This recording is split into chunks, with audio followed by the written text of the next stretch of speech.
Hello everyone, and welcome to our talk on a case for interdisciplinarity. I'm Kashmir Kaur from the University of Leeds, and I'm Jennifer Skip from the University of Luxembourg.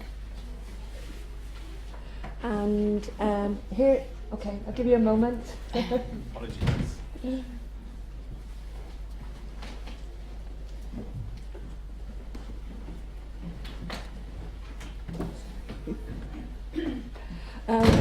Here is the outline of our talk. First, Jenny's going to speak about the dominance of discipline, and then I'll move on to why shift to interdisciplinarity, and then we will move on to a couple of case studies, how we've enacted interdisciplinarity in our work, and Jenny will conclude by reinforcing a case for interdisciplinarity. Okay, so let's start off with looking at the dominance of discipline. So as we all know, in the 90s, the identification of discourse communities and communities of practice that share rhetorical and structural conventions came to the fore. And this was followed by calls for discipline-focused writing for postgraduate and doctoral students, which has pervaded the literature ever since. And most of these calls are based on sound needs analysis, like this earlier one from Casanave and Hubbard, who surveyed teachers of postgraduate students and doctoral students at Stanford University to see what they believed the needs of their students were. And on the back of that, they could advise the teachers of writing to focus on text types and the discourses that the discipline expected. Academic literacies has arguably also enhanced the role of discipline in combining academic socialization with the need to appropriate identities in certain contexts. And these contexts take into account power relations, which are bound up with them. And again, these are frequently mediated by discipline. Research on moves theory, or steps in certain text genres,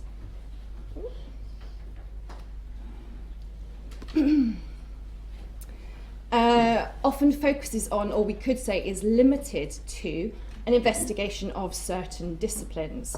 And in a workshop last year on working with multidiscipline doctoral students, what was apparent is that most of us practitioners work with moves theory to bridge the gap between our PhD students from different fields. Another reason for the continued dominance of discipline is, despite its ubiquity in the HE agenda, are the barriers to effectively establishing it institutionally. So studies have found that there's still a strong belief that graduate socialization should still be limited to discipline. And initiatives for interdisciplinarity, didn't fancy it, are often department dependent. And are usually based on the good of the department. And so it's an issue that Tarrant and Teal have termed discipline self-perpetuation, and this picks up on Bescher and Trowler's tribalism and the hierarchies of research agendas found by Brodin and Avery. Bowden et al. Also found evidence of an unwillingness of departments to benefit others. And that unwillingness also crosses over into the way in which disciplines see themselves as working, whether quantitative, qualitative, in isolation, and individual or collaborative. So actually they then see themselves as incompatible with other disciplines.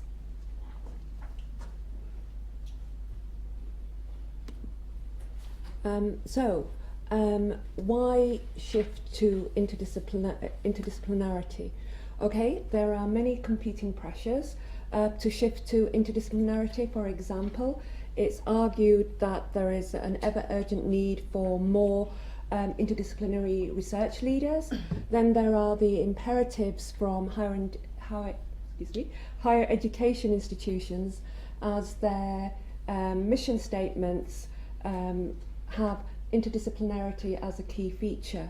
And moreover, Stember asserts there are also intellectual, pedagogical and practical arguments for interdisciplinarity. The intellectual argument being ideas in any field can be enriched by theories, concepts and methods from other fields. The pedagogical argument is that there can be a greater coherence in integration in undergraduate and postgraduate education. And the practical argument is the wicked global challenges of today are not ordered according to a single single disciplines. So wicked here is used in the positive street slang vernacular. It's used to describe some of the most challenging and complex issues of our time. So wicked problems such as climate change, biodiversity loss, poverty, and food insecurity. So what is interdisciplinarity? So arguably it's a slippery term. At its very fundamental level, interdisciplinarity is shying away from insularity and its communication and collaboration of knowledge diffusion across academic disciplines. However, literature is littered with considerable terminology ambiguity. For example, as can be seen here, some scholars draw clear distinctions. Our understanding, that's Jenny and my understanding of interdisciplinarity, is that in some ways it's quite opaque and it can be difficult to pin down or constrain in tight parameters or boundaries, and that interdisciplinarity can operate differently in different disciplines.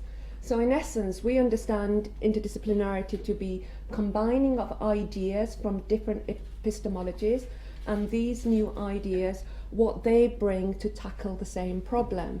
So the core of interdisciplinarity means building relationships through collaborative pursuits in a shared endeavour. And for this to be successful, it requires discipline, empathy, and thinking in a new way, having new perspectives which can help knowledge to move forward towards collaboratively coming up with solutions and then implementing these solutions to deal with the wicked global challenges. So how can an EAP mainstream curriculum play a part? Well, they could provide space and opportunity for multiple disciplines to collaborate and co-create. Brodin and Avery study demonstrated positive results for a purposefully convened multidisciplinary learning environment, and EAP can develop communication skills, the language, to communicate with a diverse discipline audience, whether the emphasis on spoken communication or written communication or both, and through this encourage and promote discipline empathy. And we as EAP practitioners, or lecturers in EAP, and the very nature of our work, because we work across a broad spectrum, have a curiosity, a spirit of inquiry about the other disciplines, and we too can help convey this to the students, this curiosity to the students. We don't see interdisciplinarity as a barrier, but as an opportunity. So how do we enable our students to come from multiple discipline backgrounds to be able to successfully communicate with each other, learn from each other, and share knowledge in a collaborative, co-constructive way? To do this successfully, they need to be able to speak the same language, or at the very least have an understanding of each other's language, so they can take ideas and skills from different disciplines and apply them to the same problem. So an example I'm going to share with you is a collaboration I did with a colleague in Portugal at Coimbra University. So I'm going to highlight an aspect of this project which begins to foster interdisciplinarity among a group of students at two different sites. This is a cross-border project on native speakerism, which had criticality at its heart by means of thick critical thinking. Native speakerism is a huge topic, but suffice to say it's an ideology that privileges those considered to represent the notion of the Western native speaker of English as the ideal, so it imposes white native speaker developed methodologies and pedagogies. The native speakerism frame refers to a lens which has a monolingual and monocultural approach to language teaching, which consequently impacts negatively on other cultures and education system. So why this topic? Well, it concerns both language teachers and language learners, and it's topic pertinent to L2 speakers of English who are studying in English and researching in English. Davis Barnett's understanding of criticality widens critical thinking, because embedded in criticality is critical thinking, critical self-reflection, and critical action. And by thick critical thinking, it's going beyond the binary positions and focuses on the many intersecting positions and nuances of any issue. So according to Wendland et al., students who engage in thick critical thinking learn to be comfortable with complexity, openness, and challenge the neat, the binary explanations, and it also allows students to position themselves more effectively, convincingly, and compassionately, and become confident with their positionality. So the aim of the project was to develop an understanding of the concepts of linguistic imperialism and native speakerism through academic reading circles and discussion. Students at both sites were exposed to the same material. Then, having this understanding of these concepts, come to a position. And then they do this by engaging in collaboration with peers at both sites. And the outcomes included, as well as successfully communicating and collaborating with each other, was they also kept a reflective journal and presented their research in a group presentation. A reflective journal highlighting on how they were developing as a researcher and how their views were changing or not changing. The PGR and the PG postgraduate students were from mixed disciplines, the arts, the social sciences, and STEM. They were divided into 8 groups of 4, mixed discipline at each site. And it was curious that a couple of lead students stated that they would rather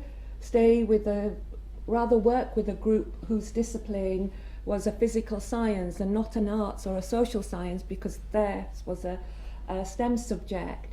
And extensive literature, and as Jenny has mentioned, highlights the tribalism and unwillingness to step outside their discipline. Lele and Norgard in their paper conclude that interdisciplinarity requires overcoming biases and prejudice that accompany single discipline training.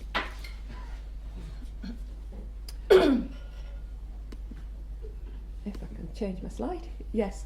So now I'm going to give you a flavour of some of the students' responses to the project. Students enjoyed collaborating and learning with peers, and not only from different educational cultural but also from diverse discipline backgrounds, and because this opened up different perspectives and ways of learning. But one of the key challenges was that the engagement with the different epistemologies, and as you can see here, the approaches to data collection and data analysis. This student found that in his discipline the approach was mostly quantitative, and it was a different way of interacting with the data through the qualitative way. However, the student was open to engaging and to gain a fuller understanding. So one could argue here that this is a kind of a step towards encouraging discipline empathy. Another student commented that they enjoyed working with the mixed discipline Portuguese and Brazilian students, and again gave a fuller understanding. Again, a step towards discipline empathy. These students' experience is in concert with Lele and Norgard, who state when engaging with colleagues in other fields, scientists typically find that their colleagues define the problem quite differently or see different types of answers, which can be an exciting discovery that energizes them to understand these differences.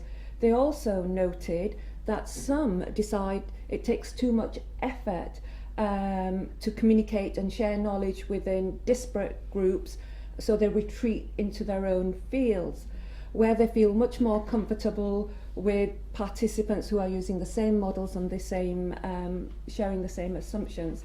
That's why it's important to encourage multidiscipline learning environments where students can learn to engage and interact with their peers from other disciplines and build on that phrase again, discipline empathy.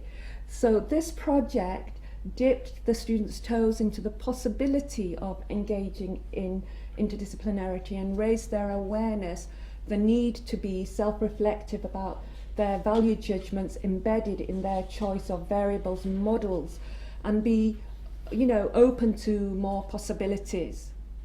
So projects such as this also enhances the deepening appreciation that knowledge is gained and progressed through socialization across disciplines and not being siloed or constrained in one discipline.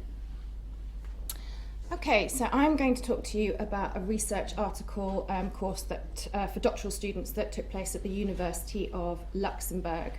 So this is administered by Transferable Skills, so it's university-wide and also open to affiliated institutions, so it is multidiscipline in its nature. So I'm going to talk about the peer review that was part of this course, but I need to be clear that this peer review was part of the pedagogical conception of the course, and its intention was to improve the writing skills of the students by critiquing the work of others, so drawing on benefits that people like Casanave and Guerin have talked about. So if I quickly outline the process, the students split themselves into peer review groups, and as I've said, because of the cohort, that makes it very difficult to work with other people from their field. And then they take it in turns to swap their text, written feedback is provided, and then they meet to discuss this feedback, to ask any clarifying questions, but also what I've seen is that they sort of do a bit of troubleshooting on particularly problematic parts of the text. Then the writer writes a report which they submit, and they say what was discussed during their meeting and how this has helped them as a writer. So what was really interesting to me is after the first and then the second semester of doing this, the student evaluations were actually really positive about this peer review process.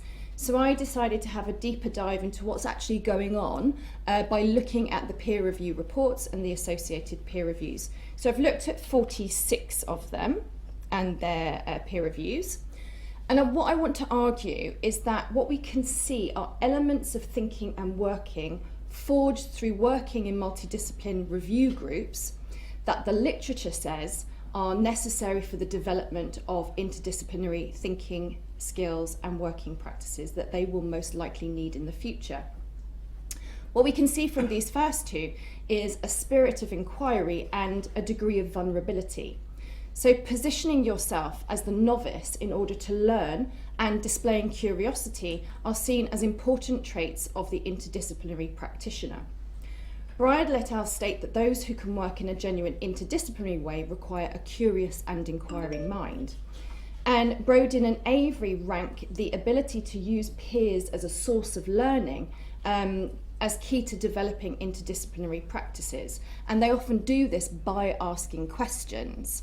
And so their study found that when students interacted with others from disciplines with which they had very little or no theoretical or methodological knowledge, then the requirement to ask questions meant that they, to navigate this landscape, meant that they asked these questions and appropriated a more interdiscipline-like thinking. These next two quotes demonstrate what I'm going to call shared academic endeavour. And Olson state that interdisciplinary researchers need an understanding of the common ground between themselves and others.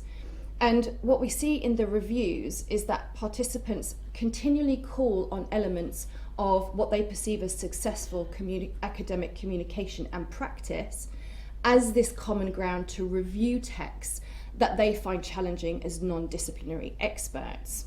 And in doing so, they're calling on this collective resource. And this underlines Callie-Guerin's findings that doctoral writing groups use commonalities that the participants share to allow them to effectively work across disciplines. So what I found in the peer reviews is that very often they're calling on three things, and this is claims, contribution, and coherence. And this is interesting because it's also the three areas that we often find peer reviewers of journals picking up on. And in fact, there's actually some comments in the reviews that they found it, the writers found it useful that their reviewers, their non-disciplinary experts, were reviewing their text more holistically. And some of them said that they thought that these reviewers were not going to skip over details that disciplinary readers might do. So what we have here is an echo of Olson and Olson's research findings of interdisciplinarity in computing, that when there is a disciplinary distance between the collaborators from the outset, the creation of a common ground fundamentally relies on transparent and inclusive communication, which are some of the essential features of interdisciplinary working practices. So the peer review reports are replete with what the students called alternative thinking or different or multiple perspectives. And what was notable for me is that the writers never referred to their peer reviewers as non-disciplinary experts, as I'm doing, and they never really diminished their critique. Yes, there were at least one or two that said that they would have also liked to have had a disciplinary reader, but what they appreciated is seeing their work from an alternative perspective through a different lens, and actually the benefit that that could provide in broadening their work to a diverse audience. And quote 5, this one, is representative of comments not only acknowledging the diversity of perspective, but also trying to understand why someone might have that particular critique and not rejecting it out of hand as different from their own. So there's an acknowledgement here that in reading and providing feedback, doctoral students exhibit and perform certain identities. And this is consistent with Guerin's findings that in doctoral writing groups, where she notes that a consciousness of these identities can actually help doctoral students to negotiate what she terms the rhizomatic research culture, but we could also call the interdisciplinary research culture. Bridle et al. Argue that a first step to interdisciplinarity is exposure to these alternative perspectives and exploring the potential ways to work with those perspectives.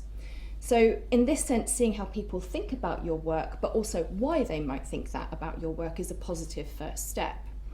And further to this, Spelt et al. Note that working with those with genuine differences in disciplinary background is more likely to produce the diversity of perspective that's required for working in a genuine interdisciplinary way. So again, coming back to that term, we can see that this multidiscipline peer review is foundational in encouraging discipline empathy. So have we then made a case for interdisciplinarity? So we don't want to, our purpose here is not to undervalue EAP in a discipline context, but to draw attention to the need for convening spaces that can help interdisciplinary thinking and working practices to grow. And to do so, we think, is to recognise the reality of the academic context of many of our students. So where they sort of will end up potentially working in the future. And I already have students that are working on interdisciplinary research projects enrolled on our course.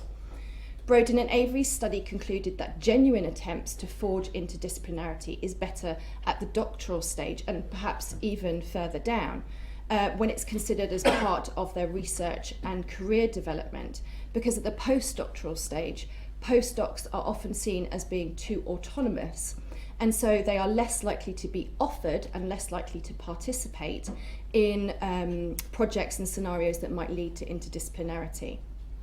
So we therefore argue that addressing the interdisciplinary needs of our students needs to be fully integrated into the EAP curriculum rather than an add-on or an afterthought. So this could be at the pre-sessional stage, as Kashmir's described, or in-sessional, working with doctoral students, as I've described. Many of us also have the spaces to do this: language centres, writing centres, and another one, and libraries, or learning centres as we call it, that are divorced to an extent from departments, so they're kind of divorced from those problems that I spoke about earlier. We want to echo the calls of others, specifically Bridle et al., whose research highlights the benefits for early career researchers of purposefully convened workshops which focus on fostering interdisciplinarity. And we also suggest that we as EAP practitioners have the experience of fostering collaboration and criticality in our students that could serve the interdisciplinary agenda well. Thank you very much.